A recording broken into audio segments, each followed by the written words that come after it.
Making process. বন্ধুরা, aeroplane বানানোর process অনেক লম্বা। এটি বানানোর কোনো সাধারণ মানুষের পক্ষে সম্ভব নয়। তাই যে কোম্পানি এরোপ্লেন তৈরি করে তারা দুনিয়ার সবচাইতে টপ ইঞ্জিনিয়ারদের দ্বারাই কাজ করায়। ফ্যাক্টরিতে এরোপ্লেন বড় বড় মেশিন এবং দক্ষ ইঞ্জিনিয়ারদের সাহায্যে তৈরি করা। প্লেন বানানোর জন্য সর্বপ্রথম কোম্পানির প্লেনের গোল বডি তৈরি করতে হয়। এগুলো কয়েকটি অংশে বিভক্ত থাকে। তৈরি হয়ে গেলে এগুলোকে ফিটিং কোম্পানিতে পাঠিয়ে দেওয়া হয়, যেখানে এগুলোকে জুড়ে দেওয়া হয়। এগুলো জুড়ে দেওয়া হয়ে গেলে প্লেনের ভেতরের কাজ শুরু করা হয়। প্লেনের দরজা, জানালা ও প্লেনের ভেতরে সিট অ্যান্টেনা বসানো হয়। এরপর ভেতর থেকে প্লেনের বডি ভালো মতো কভার করা হয়। এই সব কাজ কোম্পানি 3 দিনের ভেতরে করে ফেলে। এরপর চতুর্থ দিন প্লেনের পাক লাগানো হয়। এগুলোকে ভালোভাবে ফিট করে টাইট দেওয়া হয়। তারপর প্লেনে চাকা লাগানো হয়। আর পঞ্চম দিনে প্লেনের অপারেটিং সিস্টেম ফিট করা হয়। আর অন্যদিকে প্লেনের ভেতরে ফিনিশিং করা হয়। তারপর প্লেনের ভেতরের সকল প্রয়োজনীয় জিনিস এনে রাখা হয় এবং ফিট করা হয়। প্লেনের সব আলমারি ভালো করে লাগিয়ে দেওয়া হয়। তারপর সব শেষে প্লেনের ভেতর সিট বসানো হয়। তারপর ষষ্ঠ দিন প্লেনের ইঞ্জিন লাগানো হয়। প্লেনের 2 পাখাতে 2 ইঞ্জিন লাগানো হয়। তারপর সপ্তম দিন প্লেনের ভেতর থেকে বাইরে সকল জিনিস চেক করা হয়। তারপর প্লেন রং করার জন্য নিয়ে যাওয়া হয়। আর এখানে প্লেনের ওপর রং করা হয়। তার সাথে প্লেনের নাম, কোম্পানির নাম এবং নাম্বার বসানো হয়। এইসব কাজ কমপ্লিট করার পর প্লেন আকাশে ওড়ার জন্য প্রস্তুত হয়ে যায়। Cruise ship making process. বন্ধুরা, পানিতে চলা জাহাজ অনেক বড় ও ভারী হওয়ায় এগুলো খুবই দ্রুত পানিতে চলাচল করতে পারে। আর পানিতে চলাচল করা জাহাজের ভেতরে সব ধরনের প্রয়োজনীয় জিনিস মজুদ থাকে, যেমন জিম, বার, মুভি থিয়েটার, সুইমিং পুল ও আরো বিভিন্ন জিনিস এই সব জাহাজে মজুদ থাকে। কিন্তু আপনি কি এইটি কিভাবে তৈরি হয় সেটি জানেন?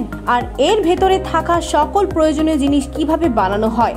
আসলে কি এমন জিনিস জাহাজের ভেতরে লাগানো থাকে যার ফলে জাহাজ পানিতে ডুবে না? বন্ধুরা, এটি হলো সেই জাহাজ যেখানে জাহাজ তৈরি করা হয়। জাহাজ বানানোর জন্য এমন একটি জায়গা বাছা হয়েছে যেখানে জাহাজ তৈরির কাজ সম্পূর্ণ হয়ে গেলে লাল রঙের বাঁধটি খুলে দিলে পানি দিয়ে এটি ভরে যায়, যার ফলে জাহাজ সমুদ্রে ভাসে। জাহাজ বানানোর জন্য স্টিল ব্যবহার করা হয়। স্টিল এই জন্যই ব্যবহার করা হয় কারণ লোহা কিংবা অন্যান্য পদার্থ ব্যবহার করলে সমুদ্রের ক্ষার পানির কারণে তাতে জম পড়ে যাবে, যার ফলে এটি কম সময়ের মধ্যে নষ্ট হয়ে যায়। বন্ধুরা, জাহাজ বানানোর জন্য সর্বপ্রথম জাহাজের নিচে একটি স্পেস বানানো হয়, যার ওপর জাহাজ তৈরি করা হয়। স্পেসের ওপর বড় বড় স্টিলের সিট বিছানো হয়। তারপর স্টিলের ওপর আবারও স্টিলের মোটা ফ্রেম বসানো হয়। আর এই সব ফ্রেমকে একে অপরের সাথে জুড়ে দেওয়া হয়। তারপর জাহাজের ওপরের অংশ তৈরি করা হয়, যার ভেতরে প্রত্যেকটি কামরা, জানালা, সব প্রয়োজনীয় জিনিস মজুদ থাকে। তারপর এগুলো স্টিলের নিচে ফ্রেমের সাথে জুড়ে দেওয়া হয়। প্রত্যেকটি অংশ জুড়ে দেওয়ার পর জাহাজের কামরা তৈরি হয়ে যায়। তারপর জাহাজের বড় বড় অংশগুলো ক্রেনের সাহায্যে উঠিয়ে সেট করা হয়। আর এইভাবেই জাহাজের নিচের অংশ তৈরি করা হয়। আর এইভাবেই জাহাজের প্রত্যেকটি তালা নির্মাণ করা হয়। তারপর জাহাজের ভেতরে প্রত্যেক প্রয়োজনীয় জিনিসগুলো বসানো হয়। জাহাজের সৌন্দর্য বাড়ানোর জন্য বিভিন্ন ধরনের গ্লাস, ম্যাটেরিয়াল ও লাইটিং এর ব্যবস্থা করা হয়। তারপর সবচেয়ে গুরুত্বপূর্ণ কাজটি করা হয়, অর্থাৎ জাহাজের ইঞ্জিন। জাহাজের ইঞ্জিন এবং পাখের কারণেই জাহাজ পানিতে চলতে পারে।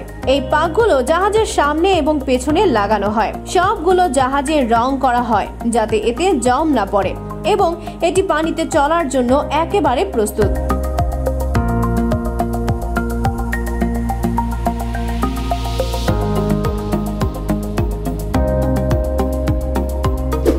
Helicopter making process.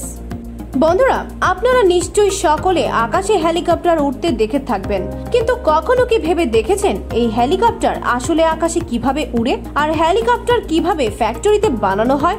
বন্ধুরা, হেলিকপ্টার তৈরি করার আগে কোম্পানি হেলিকপ্টারের প্রত্যেকটি আলাদা আলাদা বডি পার্ট তৈরি করে। এই জন্য কোম্পানি আলাদা আলাদা ম্যাটেরিয়াল ব্যবহার করে। এইসব ফ্যাক্টরিতে প্রত্যেকজন ইঞ্জিনের আলাদা আলাদা কাজ করে। কেউ কেউ পাখা তৈরি করে, আবার কেউ ইঞ্জিন। বাকি ইঞ্জিনিয়ার হেলিকপ্টারের সম্পূর্ণ ফ্রেম তৈরি করে। এখনো এই হেলিকপ্টার গুলোতে কোনো রকম মোটর বা পাক লাগানো হয়নি। তারপরেই খালি হেলিকপ্টারের বডিকে পেইন্টিং রুমে নিয়ে গিয়ে পেইন্ট করা হয়। তারপর এই সব বডি পার্ট কাঠের বক্সে ভরে ফিটিং সেন্টারে পাঠিয়ে দেওয়া হয়। আর অন্য একটি ফ্যাক্টরিতে হেলিকপ্টারের প্রত্যেকটি পার্ট একটি অপরটির সাথে জুড়ে দেওয়া হয়। এখানে সর্বপ্রথম হেলিকপ্টার দাঁড়ানোর জন্য স্ট্যান্ড ফিট করা হয়। এরপর হেলিকপ্টারের ইঞ্জিন ফিট করা হয়। তারপর হেলিকপ্টারের পাক লাগানোর জন্য মেইন রাডার অ্যাসেম্বল করা হয়। এরপর হেলিকপ্টারের পেছনের অংশ লাগানো হয়। তারপর হেলিকপ্টারের ব্যালেন্স ধরে রাখার জন্য পেছনের পাক লাগানো হয়। তারপর জানালা দরজা লাগানো হয়। তারপর ইঞ্জিনে অয়েল ঢালা হয় এবং আপনার হেলিকপ্টার ওড়ার জন্য একেবারে প্রস্তুত। তারপর এটিকে টেস্টিং এর জন্য উড়ানো হয়। টেস্টিং এর সবকিছু ঠিক থাকলে এটি বিক্রির জন্য প্রস্তুত। বন্ধুরা, আশা করি ভিডিওটি ভালো লেগেছে। ভিডিও ভালো লাগলে লাইক করে দিন আর আপনার বন্ধু বান্ধব এবং আত্মীয় স্বজনদের সাথে শেয়ার করুন। এখানেই শেষ করছি আমাদের আজকের এই ভিডিওটি। দেখা হচ্ছে পরবর্তী কোনো নতুন ভিডিওতে। ততক্ষণ পর্যন্ত আল্লাহ হাফেজ।